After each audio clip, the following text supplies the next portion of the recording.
Shalom, Israel. It's Chaazawan. And the name of this video is The Lunar Sabbath is Wrong. When is the Sabbath day? This is a highly requested topic. I avoided this topic for a very long time for many different reasons. However, everything happens at its appointed time. So here we go. What day is the weekly Sabbath? It's no big surprise. It's Friday sundown to Saturday sundown.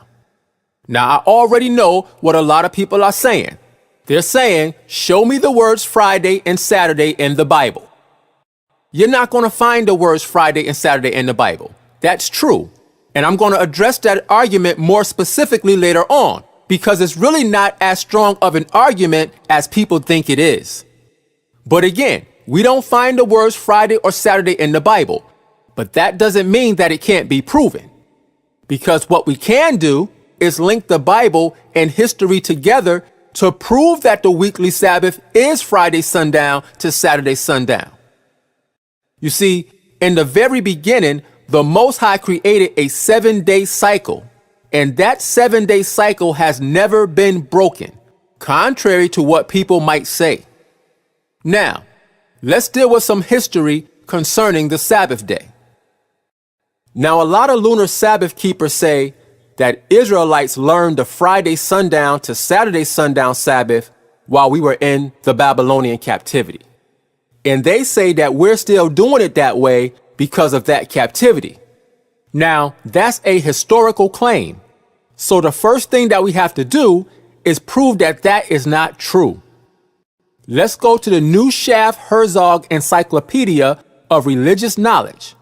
This is volume 10, page 135, in regards to the Sabbath day.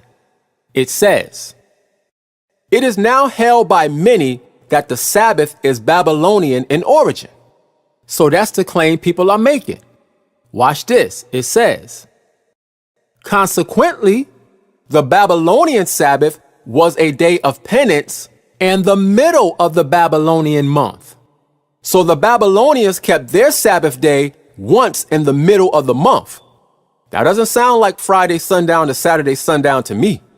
Let's keep going. It says, "It has also been held that the 7th, 14th, 21st, and 28th days of the month, designated as ill-omened, were the Babylonian Sabbaths.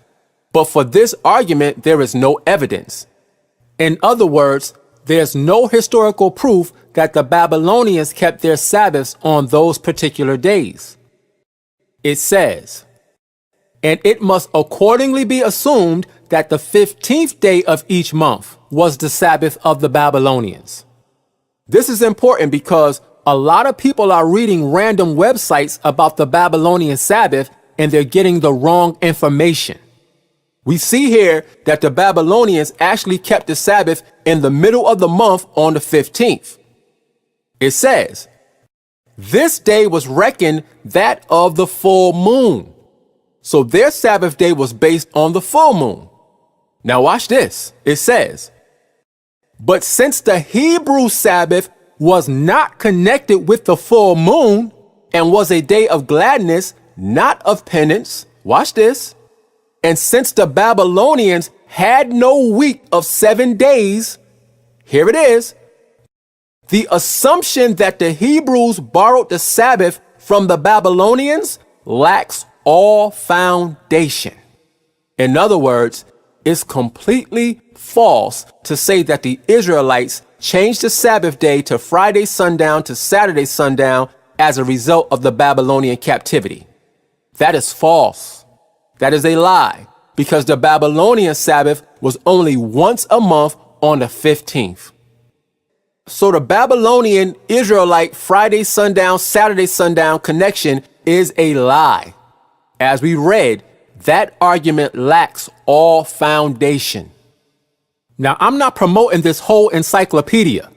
There are some things in this book that are clearly wrong. But the point is, Israelites did not learn the Friday sundown to Saturday sundown Sabbath from the Babylonians. Now, I'm going to take it one step further in case somebody is still unsure about that point. Let's deal with simple logic. If the Sabbath day was changed after the Babylonian captivity, that would mean that the Jews who went back into the land after the Babylonian captivity was keeping the Sabbath day the wrong way. Now, if that's the case, why did Yahushua keep it on the same day and same time as the other Jews when he came on the scene? We know that the Sabbath day is part of the law and that Yahushua was sinless. So if the Jews was keeping it the wrong way, he would have corrected them. However, we see him keeping it right along with them at the same time. This is Luke chapter 4 and verse 16. It says, "And he, Yahushua, came to Nazareth, where he had been brought up. And as his custom was," watch this, "he went into the synagogue on the Sabbath day and stood up for to read." Now, when he went in that synagogue, he wasn't in there by himself. The other Jews was there with him. This verse proves that the Jews in the land were keeping it the right way. Because if they wasn't, Yahushua would not have kept it with them. Now, this is beautiful because we have historical records from the first century that show us that Yahushua and the other Jews kept it from Friday sundown to Saturday sundown. But before I go there, I'm clearing all the objections out of the way. Now, a lot of people talk about the Romans and the 8-day week calendar that they used. So they say the Israelites could not have kept the seventh-day Sabbath based on a calendar because the Romans had an 8-day week calendar. But what they don't know is that the Romans also had a 7-day planetary week calendar at the same time. Look at this. This is a book called Sunday in Roman Paganism by Robert Leo Odom. This is page 77. At the top, you see it says planetary week in the 1st century BC. So this calendar goes back to the 1st century. Down here it says the Sabine calendar. It says, in 1795 were found the marble fragments of what is known as the Sabine calendar, Fasti Sabini, in a place in central Italy. So these are fragments of an old Roman calendar. It says, these portions represent the months of September and October in the Julian calendar. The experts in this type of archaeological finds have declared them to belong to the reign of Augustus Caesar. Now, the Julian calendar was established in 46 BC, but this calendar was established under the reign of Augustus Caesar. When? It says, and that they were in use between 19 BC and 4 AD. 19 BC is after 46 BC. And more importantly, 19 BC is before the birth of Yahushua, which means that when he came on the scene in the 1st century, this calendar was in use. Now, what's so special about this calendar? Let's go to another book called Famous First in the Ancient and Greek World. This is page 116. The heading says, the first reference to a 7-day week. So we're about to read about an historical reference to a 7-day week calendar used in Rome. It says, an inscription, CIL 1.220, watch this, dated between 19 BC and AD 14, preserving the remains of a Sabine calendar. So this is the same calendar. Watch this. It says, is the earliest known public record of a 7-day week. So this calendar was a 7-day week calendar. And again, the starting point for this calendar is 19 BC. That is before the birth of Yahushua, which means that when he came on the scene, there was a 7-day week calendar in use.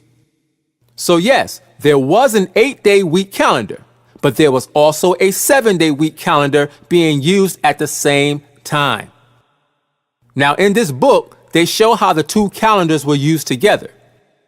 It says, the calendar as reproduced by Balsdon 62. Now, let's read the paragraph. It says, where the first column represents the 7 days, so that's the 7-day week, it says, the second column, the Nundinum, 8-day cycle in which the 8th day was a market day, it says, the third column represents days on which business could or could not be transacted. Now, let's look at the first column, which is a 7-day week. Notice that you have 7 letters that each represent a day of the week. E, F, G, A, B, C, D. That's 7 days. And then the cycle starts over again back at E. E, F, so forth and so on. That was the 7-day week in Rome. Now, let's look at the middle column, which is an 8-day week. Notice that you have 8 letters that each represent a day of the week. A, B, C, D, E, F, G, H. That's 8 days. And then the cycle starts over again back at A. So we clearly see that there was 2 calendars being used in Rome during the 1st century, way before the time of Constantine in 321 AD. Now, when you look at these 2 calendars, notice that they don't line up the same. The 7-day week calendar is on a totally different cycle. See, the Israelites in Rome didn't use the 8-day week calendar. We used the 7-day week calendar because the Most High gave us a 7-day week cycle in the very beginning. Now, here's the thing about it. When you do the research, you find out that it was because of Israelite influence that the Romans switched over to our 7-day weekly cycle. They didn't influence us, we influenced them. Josephus spoke about this in his book, and he lived in the 1st century also. This is from the Works of Josephus, Against Apion, Book 2, page 811, Section 40, subsection 282. It says, nay, further, the multitude of mankind itself have had a great inclination of a long time to follow our religious observances. Watch this. For there is not any city of the Grecians, nor any of the barbarians, nor any nation whatsoever, whither our custom of resting on the 7th day have not come. So here we see Josephus testifying to the fact that the 7th day Sabbath influenced all the nations we came in contact with, and even the whole world for that matter. So no, we did not follow the Romans. They actually followed us. So now that we know there was a 7-day week calendar in use in Rome during the 1st century, let's prove that Saturday is in fact the Sabbath day. That's Friday sundown to Saturday sundown, because biblical days start in the evening. Friday sundown is the start of Saturday. Now, historically, we know that the Roman day of Saturn is the same thing as modern day Saturday. That's where the name comes from. We already proved that Yahushua kept the Sabbath day on the same day as the other Jews in the 1st century. So if we can show that the Roman day of Saturn is the same day as the Jews' weekly Sabbath, that proves that Saturday is in fact the Sabbath day. Why? Because Yahushua verified that the Jews was keeping the Sabbath on the right day. So watch this. Now we know historically that the temple was destroyed in 70 AD. 14 years later in 84 AD, a Roman soldier named Julius Frontinus wrote a book called Stratagemmaticon. This book is about using military strategies to defeat your enemy. This is page 98. let's see what military strategy was used to defeat the Jews. It says, the deified Vespasian attacked the Jews on the day of Saturn. Watch this. A day on which it is sinful for them to do any business, and so defeated them.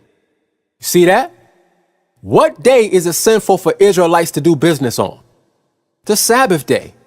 So the military strategy that Vespasian used was to attack the Jews on the Sabbath day, which the Romans called Saturn Day. This proves that Saturday is the Sabbath day. Here's another testimonial from a Roman historian named Dio Cassius.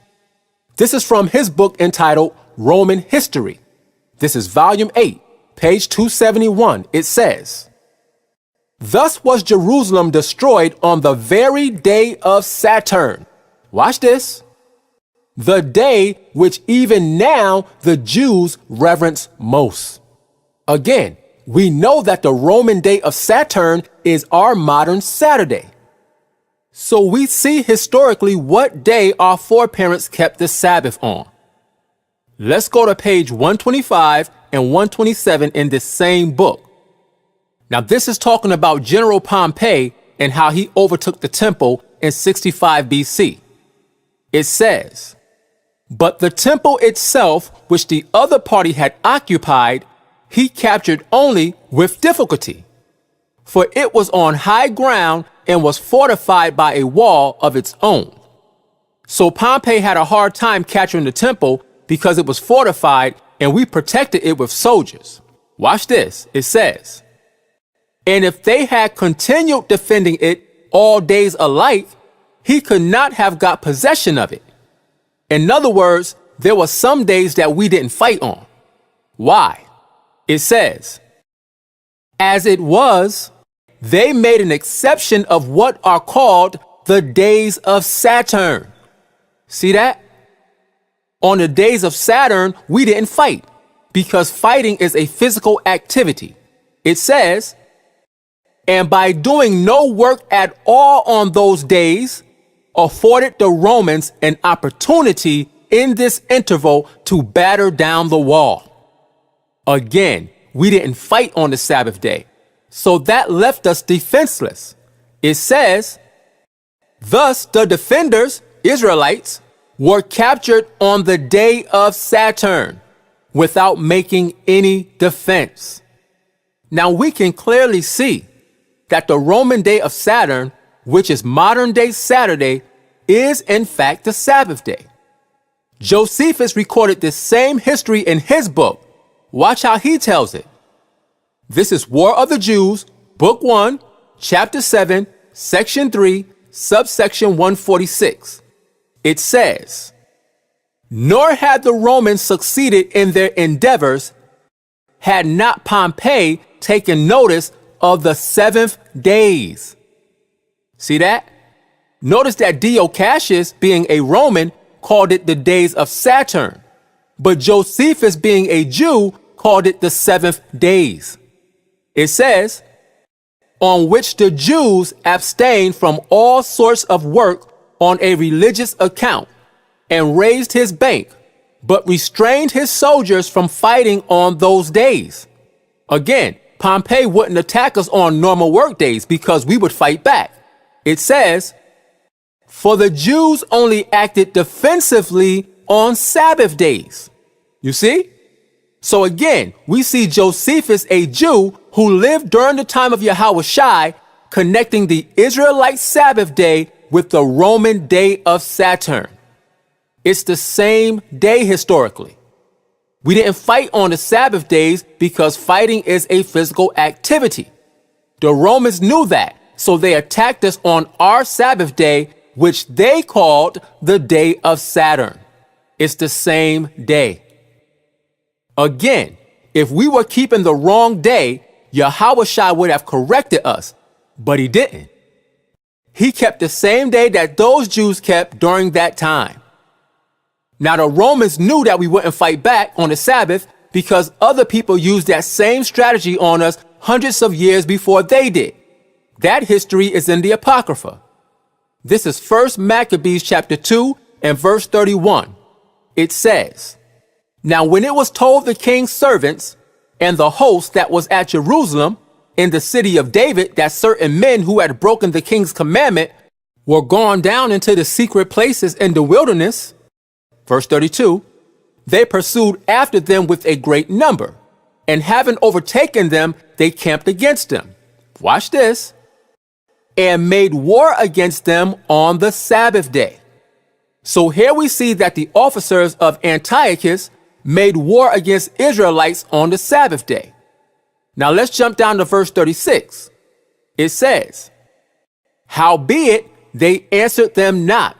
See, Israel didn't respond to the threats. It says, "Neither cast they a stone at them, nor stopped the places where they lay hid." Verse 37, "But said, Let us die all in our innocency. Heaven and earth will testify for us that ye put us to death wrongfully." So we see that Israel refused to fight on the Sabbath day. They said, we'll just die before we violate the Sabbath day. Now let's see what happened. Verse 38. "So they rose up against them in battle on the Sabbath, and they slew them, with their wives and children and their cattle, to the number of 1,000 people." So Israel was slaughtered because they wouldn't fight on the Sabbath day. And that's the same military strategy that the Romans used against us to destroy the temple. They attacked us on the Roman Saturn day, which is modern day Saturday. That's clear.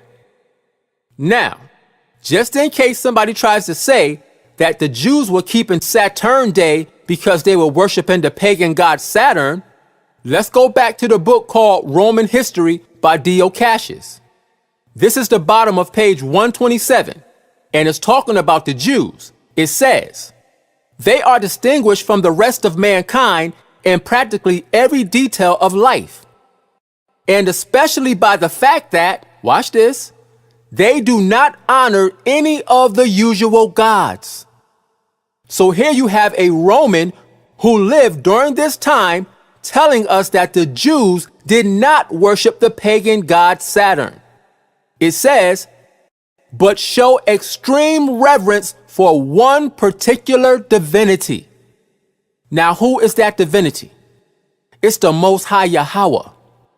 So that argument is false. So brothers that are sincere have to stop using that argument because it's false.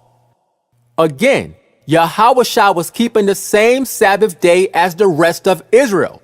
And if they were keeping it wrong, he would not have kept it with them. I have to keep driving that point home because that point shuts down the whole argument. See again, the Most High established a continual 7-day weekly cycle that has never changed since the beginning of time. People act like that's so hard to believe.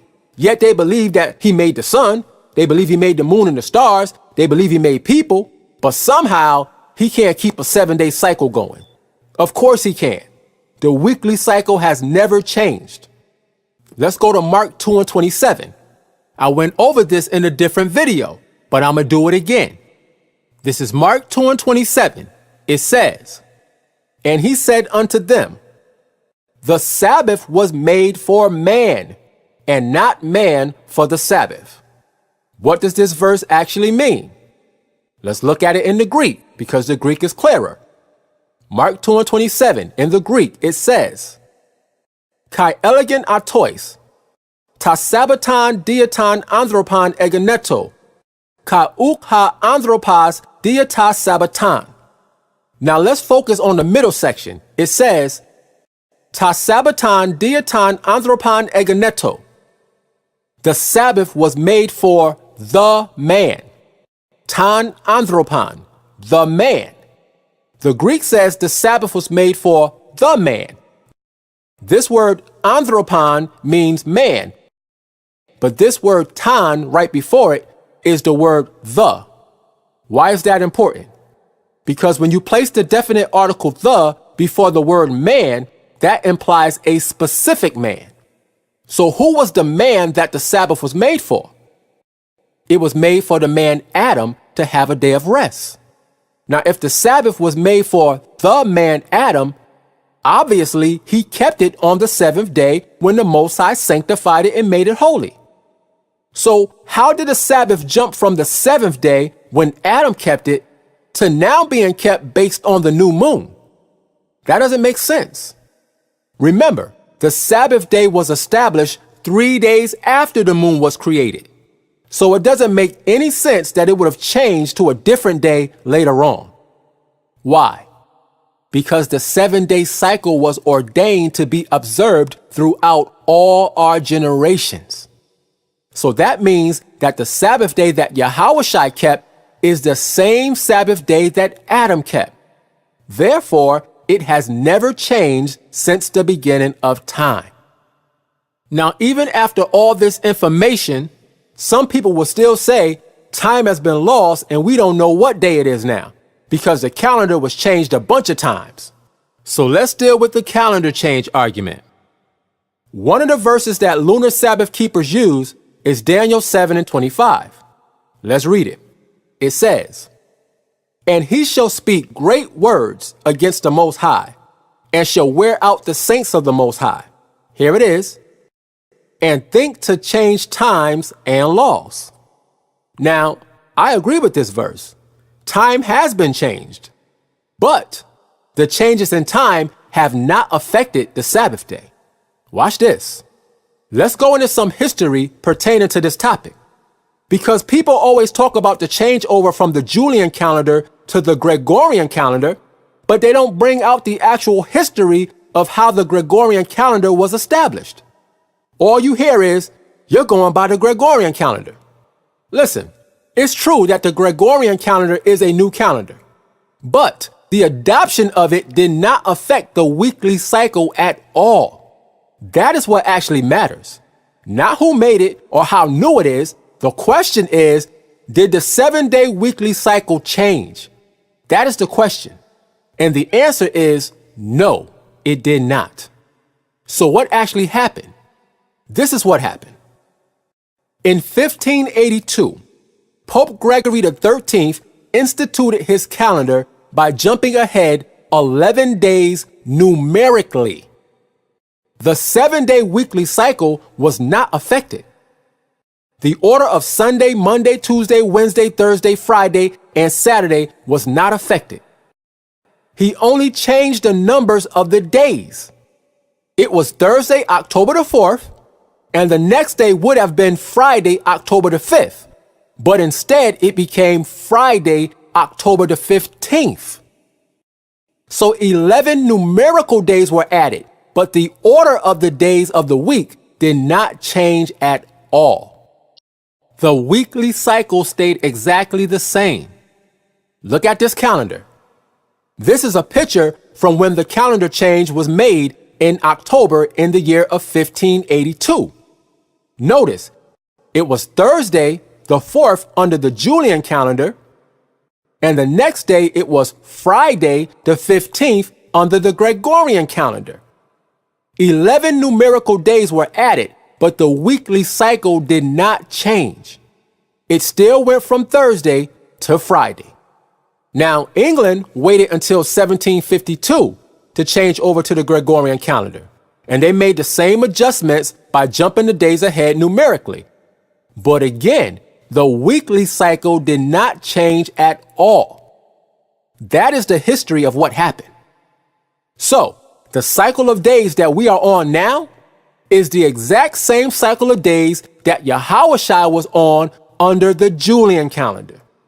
So we do know what day it is because we have the historical records. Now, who was the man that actually put the Gregorian calendar together? His name was Aloysius Lilius. When the Catholic Church brought him in to come up with the new calendar, there was various ideals tossed around about how it should be done. But there was one ideal that never came up. Look at this. This is the Catholic Encyclopedia, Volume 9, page 251, under the heading Lilius. Now, this is in reference to the changeover to the Gregorian calendar. It says, "Thus, every imaginable proposition was made." Watch this. only one ideal was never mentioned. It says, the abandonment of the 7-day week. You see? So it was never even an option to change the weekly cycle when they switched to the Gregorian calendar. They never even considered it. Now, this is what the people said who actually did it. This is not just somebody repeating something that they heard. This is the history right here. They kept the same weekly cycle. Now, earlier, I said I was going to address the argument when lunar Sabbath keepers say, show me the words Friday and Saturday in the Bible. To be honest, that's a silly argument because there are many modern words that we don't find in the Bible, yet we clearly know what the Bible is saying, even though those words are not there. So that argument really has no weight. See, it's true that the pagan names that are given to the days of the week are not in the Bible. However, those names are just placed on top of the corresponding numbers. For example, they took day 1 and put the name Sunday on it. That doesn't mean it's not day 1. People call it Sunday, but it's still day 1. People call it Thursday, but it's still day 5. People call it Saturday, but it's still day 7. So you don't have to literally see the words Friday and Saturday in the Bible. That's a weak argument, especially when you know the history. Let's go to the Catholic Encyclopedia. This is volume 3, page 740, under the heading Chronology. It says, the days of the week are numbered according to their natural order. Sunday equals 1, Monday equals 2, Tuesday equals 3, Wednesday equals 4, Thursday equals 5, Friday equals 6, Saturday equals 7. That is not hard to understand. It goes on to say, it is to be noted that in the Christian period, meaning since the time of Yahushua, watch this, the order in the days in the week has never been interrupted. So the same day that we call Saturday now is the same day that was Saturday back then, but the Romans called it Saturn Day. The changes to the calendar did not affect the order of the days of the week. It says, thus, when Gregory the 13th reformed the calendar in 1582, Thursday, the 4th of October, was followed by Friday, the 15th of October. So we see the same consistent history being taught. So again, we do know what day it is because we have the historical records to prove it. Now here's the thing. I don't care about the Gregorian calendar, but that's not the point. The point is, trying to calculate the weekly Sabbath based on the new moon will never work because the Sabbath comes around consistently every 7 days. But the new moon doesn't operate on a perfect 7-day cycle.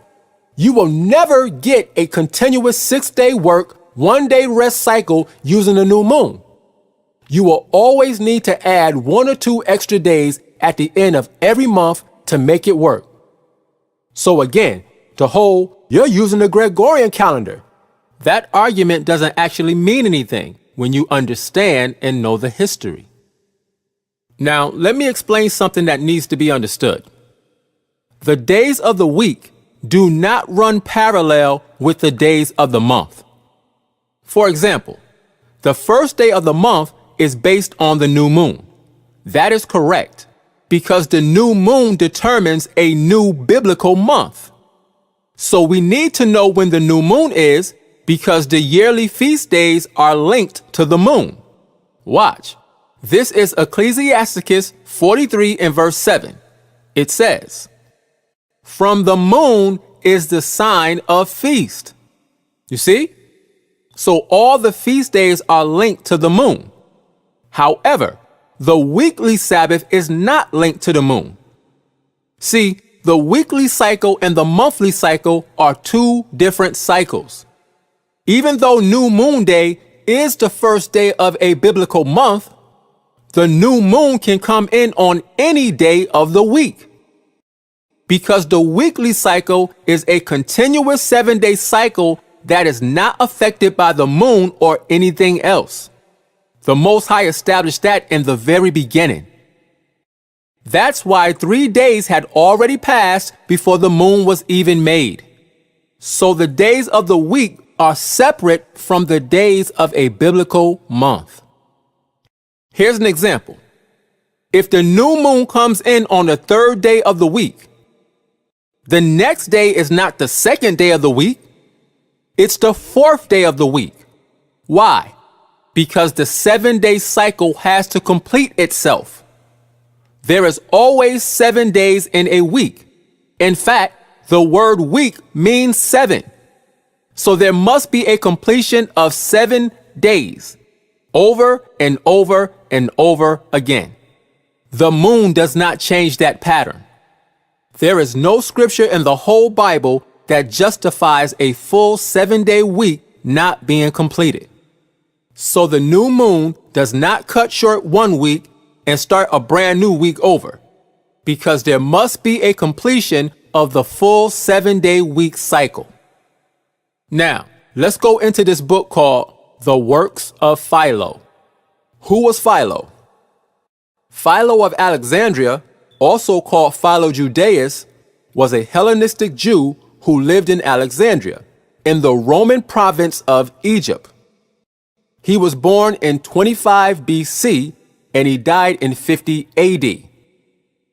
Philo was a Jew who lived in the 1st century during the time of Yahushua. He is a credible witness as to when and how the Sabbath was kept. Why? Because he was there and he wrote about it. Now let's go to the section of this book called On the Creation. This is page 18, section 128, and it's talking about the number 7 and the Sabbath day.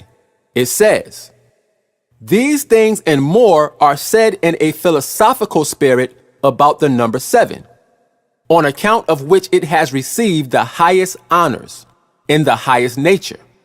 And it is honored by those of the highest reputation among both Greeks and barbarians, who devote themselves to mathematical sciences." Watch this.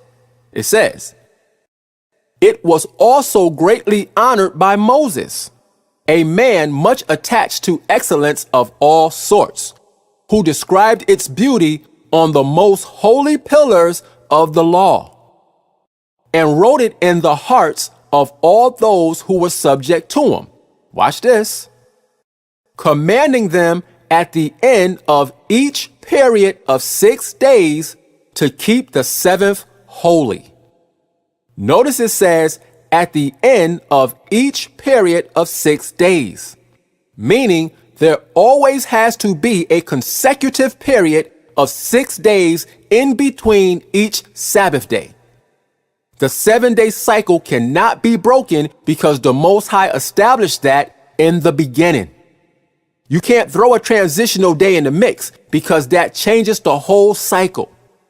As we saw earlier, if you follow the lunar Sabbath, the holy 7-day cycle is broken at the end of every month.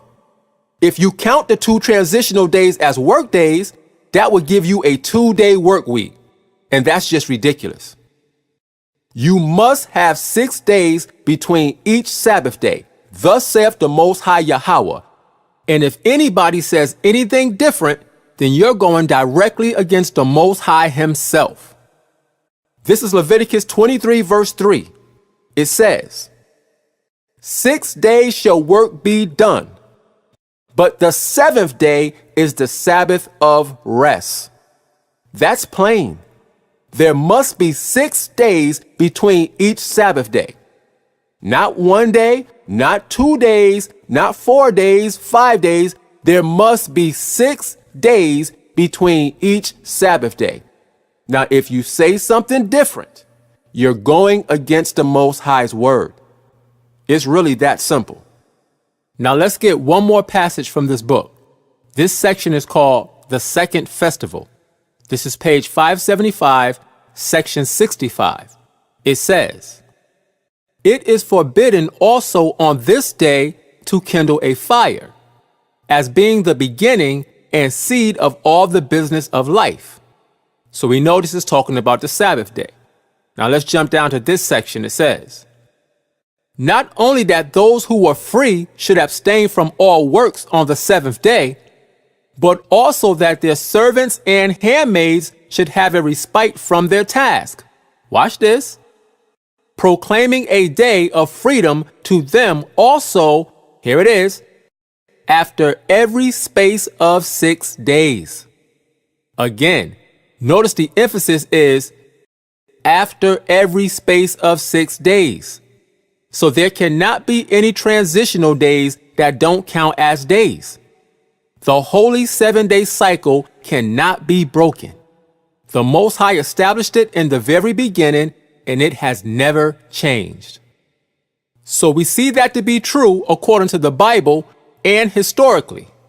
Now, let's look at a series of quotes from people who are actually qualified to speak on this subject based on their expertise. This first quote goes back to March 12, 1932. This is a quote from Dr. James Robertson, who was the director of the U.S. Naval Observatory Department in Washington, D.C.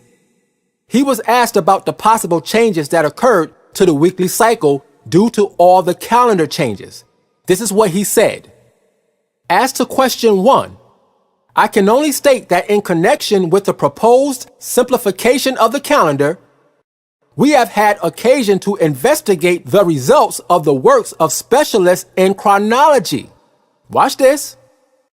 And we have never found one of them that has ever had the slightest doubt the continuity of the weekly cycle since long before the Christian era.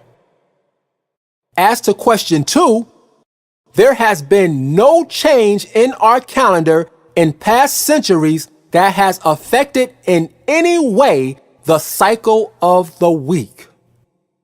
So here we have the director of the U.S. Naval Observatory Department attesting to the fact that no calendar changes have ever affected the 7-day weekly cycle. Here's another quote by Dr. Charles Totten, who was the professor of astronomy at Yale University. He wrote a book called Joshua's Long Day and the Tao of Ahaz. This is page 78. It says, in spite of all our dickerings with the calendar, it is patent that the human race never lost the septenary, that means 7-day, sequence of weekdays, and that the Sabbath of these latter times comes down to us from Adam through the ages without a single lapse. Let's get one more. Here's a quote by Professor Demetrios Egenides, who was the director of the Observatory of Athens. It says, the continuity of the week has crossed the centuries and all known calendars still intact. You see? The reason the weekly cycle was never broken is because the Most High didn't allow it to be broken. Why? So that we can properly keep the Sabbath day the right way. Now, with everything we looked at, it should be clear that the Sabbath day is Saturday, which is Friday sundown to Saturday sundown, because again, a biblical day starts in the evening when the sun goes down. Let me show you that. This is Leviticus 23 and 27. It says, also on the 10th day of the 7th month, there shall be a day of atonement. It shall be an holy convocation unto you, and ye shall afflict your souls and offer an offering made by fire unto Yahweh. So notice it says that the Day of Atonement starts on the 10th day. Now let's go down to verse 32. This is still talking about the Day of Atonement, which is on the 10th day. It says, it shall be unto you a Sabbath of rest, and ye shall afflict your souls. Watch this. In the 9th day of the month at even, from even unto even shall ye celebrate your Sabbath. Now, why does this verse say that the Day of Atonement starts on the 9th day at even, but verse 27 says it starts on the 10th day? Because the 9th day at evening is the start of the 10th day. Biblical days start at evening time, not at nighttime and not in the morning. Biblical days start at evening time when the sun goes down. Watch. This is Deuteronomy 16:6. It says, "But at the place which Yahweh thy God shall choose to place his name in, there thou shalt sacrifice the Passover at even." So we see that the Passover is sacrificed at evening time. When is evening time? It says, "At the going down of the sun, at the season that thou camest forth out of Egypt." So evening time is when the sun goes down, which is a brand new day. Watch. Let's go to Luke chapter 13 and verse 10. It says, "And he, Yahushua, was teaching in one of the synagogues on the Sabbath." Verse 11, "And behold, there was a woman which had a spirit of infirmity 18 years, and was bowed together, and could in no wise lift up herself." So Yahushua was out teaching on the Sabbath day, and he saw this woman that was sick. Now let's go down to verse 13. It says, "And he laid his hands on her, and immediately she was made straight, and glorified the Most High." Now watch this, verse 14. "And the ruler of the synagogue answered with indignation." Watch this. "Because that Yahushua had healed on the Sabbath day." So the rulers had a problem with Yahushua healing people on the Sabbath day. What else did the ruler say? It says, "And said unto the people, there are 6 days in which men ought to work. In them therefore come and be healed, and not on the Sabbath day." So we see that the rulers in Israel were teaching the people not to come to be healed on the Sabbath day. Remember that point. Now let's go to Luke 4:16. It says, "And he, Yahushua, came to Nazareth, where he had been brought up, and as his custom was," watch this, "he went into the synagogue on the Sabbath day, and stood up for to read." So here we see Yahushua again in the synagogue on the Sabbath day. Let's jump down to verse 38. It says, "And he arose out of the synagogue." So Yahushua left the synagogue. Again, this was the Sabbath day. It says, "And entered into Simon's house. And Simon's wife's mother was taken with a great fever, and they besought him for her." So this is Simon Peter, and his wife's mother was sick on the Sabbath day. Now let's pick this story up at the same place in Matthew chapter 8 and verse 14. It says, "And when Yahushua was come into Peter's house, he saw his wife's mother laid and sick of a fever." Verse 15, "And he touched her hand, and the fever left her, and she arose and ministered unto him." So Yahushua healed her on the Sabbath day. But watch this. Verse 16, "When the even was come," when evening time came, it says, "they brought unto him many that were possessed with devils, and he cast out the spirits with his word, and healed all that were sick." Now, why did the people wait until the evening time to come to Yahushua to get healed? Because the Pharisees was teaching the people not to go get healed on the Sabbath day, like we read in Luke chapter 13. So, if the people waited until the evening time to come to Yahushua for healing, what does that show us? It shows us that a new day starts at evening time. The people waited until the evening time because the Sabbath day was over at that point and a new day had started. See, when the sun goes down at evening, that starts a new day. Now let's read this same verse in Mark. Watch this. This is Mark 1 and 32. It says, "And at even," watch this, "when the sun did set," or when the sun went down, it says, They brought unto him all that were diseased and them that were possessed with devils. See that? When the sun sets or when the sun goes down, that is a new day. So on Friday evening, when the sun goes down, that is the start of Saturday. That's why we keep the Sabbath from Friday sundown to Saturday sundown, because that is the weekly seventh-day Sabbath.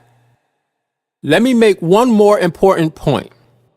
When the Most High was teaching Israel how to keep the weekly Sabbath in the wilderness, he didn't use the moon. He used manna to teach them a 7-day cycle. He gave them manna each day for the first 5 days and a double portion of manna on the 6th day. Then they knew that the next day was the Sabbath day. He did that cycle over and over again so that they understood the 7-day cycle. Not one time did he tell them to look at the moon and use the moon as a guide for the 7th day. You won't find that in the Bible.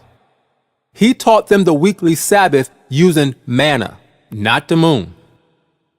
Now, there's so much more I could go into, both biblically and historically. But at this point, if somebody still disagrees, they're going to disagree no matter what I say. Now, this is a long video with a lot of information in it. And I expect a lot of my brothers who are lunar Sabbath keepers to have problems with what I'm saying. But here's the thing. If you don't come with no scriptures and you just come with slander, I'm going to ignore you and erase your comment. I'm telling you straight up, because I know how Israel is. I'm not here for the name calling and all the scare tactics. Deal with the scriptures, deal with credible history, and let's establish the truth. But if you come with your name calling and your threats, I'm going to erase your comments and block you. Plain and simple. I have no problem blocking people, because this is about the truth and being men, not being emotional because you don't have no scriptures to support your doctrine. Again, I'm cool with a lot of brothers who follow the lunar Sabbath, but the truth is the truth, and we should be able to discuss these things as men in the scriptures and dealing with history on this particular subject without the name calling and the childish behavior. I'm sick of us talking about we the greatest people on the face of the earth, and we can't even conduct ourselves in a mature manner when it comes to a disagreement. Overly emotional and acting like children. We got to do better than that. So I hope somebody got some understanding from this video. And with that, I say, Shalom.